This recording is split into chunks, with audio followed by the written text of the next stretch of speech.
Bonjour, bonjour. Alors aujourd'hui, une petite météo euh, d'usine. Alors, on va faire un petit point. En tout cas, hier, j'ai assisté au petit live de Karim et Jim. Franchement, très propre. Pas de dénigrement des vendeurs. Quelques petites mises au point nécessaires. Bon, ce que j'ai moins aimé, ce sont la partie Ziri et autres tokens. C'est vrai qu'on a l'impression de se disperser. J'espère que ça va pas nuire au Zincon lui-même, hein, parce que si on investit ailleurs, il va rester moins de sous-sous pour le Zin. En tout cas, on va voir. Je voulais voir l'exchange, market, contact, bot. C'est vrai que je dois me mettre au bot. C'est vrai qu'il y a des choses à faire. Exchange, basic, investment, order. Order. Open history. Oh, no data. Fond. Ah bah c'est là. Ah, 85 $. Il y a quelque chose qui a remonté. Donc hier, je pense qu'on est toujours dans les 1, ce qu'ils avaient dit dans le live. C'est pas lui qui a explosé, alors qu'est-ce que c'est? Est-ce que c'est notre ami Prism? Oula, je vois pas de Prism.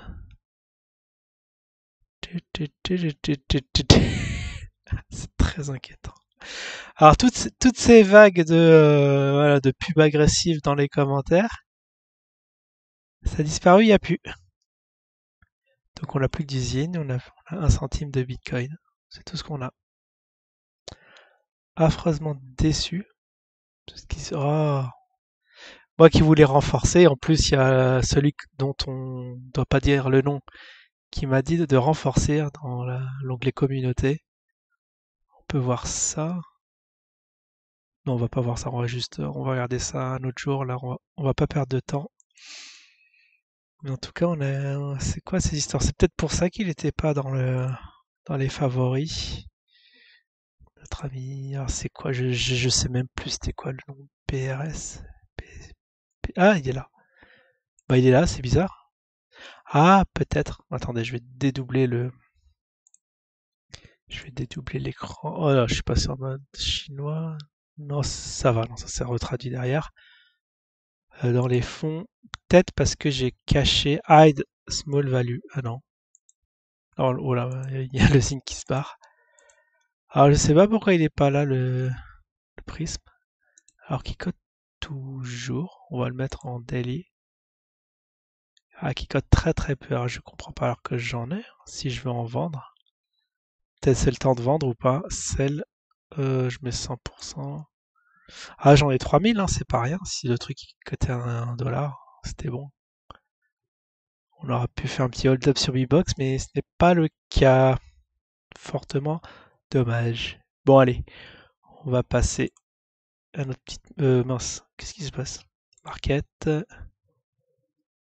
Ah, full screen, mais j'ai oublié. Ouais, j'ai oublié. Si vous pouvez me rappeler comment on sauvegarde les datas. Ah, il y a une app. Il y a une app à télécharger. Je suis sur le mauvais actif. On va se mettre sur le favori. Tac, tac, tac. Voilà, compte USDT. On est à 1,09. Donc, il n'y a absolument rien eu. On va voir les volumes en journalier qui sont devenus maintenant anémiques. Vous voyez? Incroyable, on est à 12K. Alors, je sais pas pourquoi les volumes ne sont pas maintenus. Fortement étrange.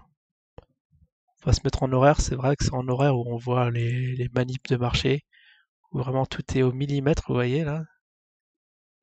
En horaire, on a du 3000, du 3005 syndical, donc x 24, vous aurez le nombre minimal de volume journalier. Mais c'est affolant. Je veux dire, c'est affolant que il se passe rien, parce qu'il y a eu de très bonnes nouvelles, hein, en l'occurrence. Tiens, je vais le mettre en grand. Attendez, on va mettre un trait. C'est quand même fabuleux ce contrôle millimétrique. Millimétrique. C'est-à-dire qu'il y a des petits échanges humains. Ah, notamment ici, il y a eu une petite revente qui n'a pas fait décaler le cours. Ah, vous voyez, le cours est monté à 1,16. Ah, pas mal. Hier à 17h, c'était suite au live. Je sais plus, il était à quelle heure? Il me semblait que c'était le soir. Ah, mais après le live, il y a eu des petits. Vous voyez, faut être aux aguets lorsqu'il y a une annonce de live. Vous essayez de nous acheter ça au point bas et nous revendre ça en haut de la mèche. Et il faut un bot, hein. Ouais, il faudra que je configure le bot et que je vous montre ça. Ça peut être utile parce qu'on n'est pas à 24 devant les écrans. Que lorsque vraiment l'actif est au point bas à 1 $, on peut programmer un truc à 1 $, on achète un max et on revend lorsque ça monte de 10%. On peut faire ça. Ah, il y a aussi une très bonne nouvelle qui est sur le Zine, c'est qu'on peut miner Masternode. Alors je vais regarder ça aussi. Donc ceux qui sont privilégiés, bien sûr, ceux qui appartiennent au club Vetio, hein, ce qui est normal. Sinon, il y a toute la doc sur leur site, à ce qui paraît. Ah, si j'avais le temps, peut-être que je vais essayer de me trouver. Je vais essayer de trouver cet après-midi un peu de temps pour regarder ça, parce que pourquoi pas en miner? Vous imaginez? Le Zine qui monte à vue d'œil. Ce serait pas mal à faire ça. Comme on en est dans les premiers, ça devrait aller assez vite. Alors, je sais pas quoi placer, hein. Quel genre de câlin on est. Là, il y a une mèche. Là, faut pas s'apesantir sur les mèches, j'ai l'impression. Alors, on va mettre un petit canal comme ça. Ah, on peut l'étendre. Ah, c'est quelque chose de symétrique. Ah, vous voyez, c'est peut-être pertinent de le mettre comme ça. Et se faire un petit plan de trading sur ce canal-là. On va voir jusqu'à où il est resserré. Parce que là, ça évolue vraiment de façon... Dans un canal étroit, vous voyez, là, il y a une grande amplitude qui apparemment se réduit. Après, ça coûte rien de faire un petit plan de trading et bon, si ça se passe mal, vous revendez, hein. Vous pouvez se trader ça de façon, ça c'est vraiment pour les investisseurs chevronnés.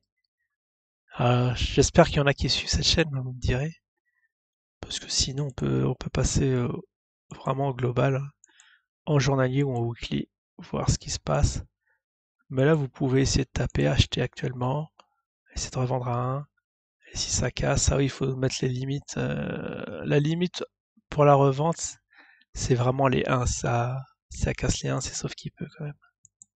Regardez-moi ça. Le dernier. Alors on est en horaire, hein. À 1,06. Ah non, c'est vraiment très large. Peut-être qu'on va le remonter et reprendre sur la mèche. Ça m'étonnerait que ça casse la mèche en bas comme ça. 1,07. Ah, franchement, il y a quelque chose à faire. Je vais vous montrer. Je vais vous mettre vraiment les stop loss et les limites. Alors, pour ceux qui veulent acheter, je pense qu'on va être en position d'achat. Oh, ça s'est mis automatiquement. Donc là, le RS, il est pas terrible, hein. Le RL, Risk Reward. Le RR plutôt. Et, ah oui, PNL, PNL, c'est Open PNL. Ah, je sais pas ce que c'est PL, c'est lose. Ah, Profit and Lose, c'est ça. Et le ratio est de 1. Alors, si vous voulez tenter quelque chose, vous pouvez remonter. Alors, y a rien à faire. Franchement, là, si vous prenez des positions, ça va être des positions long terme, vraiment long termiste, puisque le minimum des ratios c'est à 2 et vous voyez, on est vraiment dans un canal très très serré. Après, vous pouvez miser sur la cassure du canal vers le haut, pour que ça casse ici et vous revendez. Mais là, sinon, j'observe rien de vraiment chartiste. Y a rien qui vaille. C'est vraiment dommage là. Peut-être qu'il y a quelque chose qui se prépare, le calme avant la tempête. On ne sait pas en tout cas, on peut observer. On va se remettre en daily. Vraiment plat ces derniers jours. On est le combien? Oui, on est passé déjà au mois d'octobre. La semaine dernière, on était le 28. On va voir ce qu'il en était le 28. C'était où? 3, 2, 1, c'est ici. Oh, il a quand même vivoté. Il a eu, vous voyez, un point haut. J'aurais dû le mettre en 4 heures. J'aurais dû commencer par ça avant de passer en 1 heure. En 4 heures aussi, c'est vraiment millimétrique. C'est normal, ça provient des 1 heure. Alors, où est-ce qu'on était le 28? Ah, on était où? Ah, il a fait un pump vers le haut. Ah, c'est vraiment, il s'est mis en range très serré. Là, ça nous a fait, est-ce que ça nous a fait une petite épaule, tête, épaule? Non. Non, en 4 heures, on les voit pas vraiment bien. En plus, j'ai pas le raccourci pour en tracer une, pour vraiment voir si on était vraiment à la. Ouais, en regardant une figure comme ça, hop, ça fait une tasse à sens inversée et apparemment ici, on devrait se diriger très vite dans les 1. Ça peut casser vers le haut aussi. Bon, il nous réserve quand même des surprises très très difficiles à trader. Alors, je vais vous donner le même conseil que la semaine dernière, restez encore à l'écart, hein, parce que là, c'est pas un temps pour trader. Il est vraiment très très mou, bien que on vient de sortir d'une petite turbulence, mais comme vous voyez, c'est pas monté très haut, hein. C'est monté à 23. Non, non, non, on va attendre quand même que ça casse. On avait dit au moins les 1,50, mais même voir les deux, hein. Et même les 5, on était à 5. Là, il y a rien à faire, hein. Ceux qui veulent y aller, c'est trop, trop. Enfin, c'est très peu volatile. Bon, bah voilà.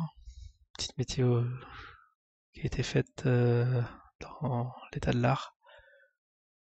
Là, j'observe un peu dans le long terme qu'est-ce que ça fait. Vous voyez, ça a dégringolé très, très. C'était quand même assez joli, hein, cette moyenne même mobile qui descend. Et là, les moyennes mobiles qui se resserrent comme ça augure un pump imminent.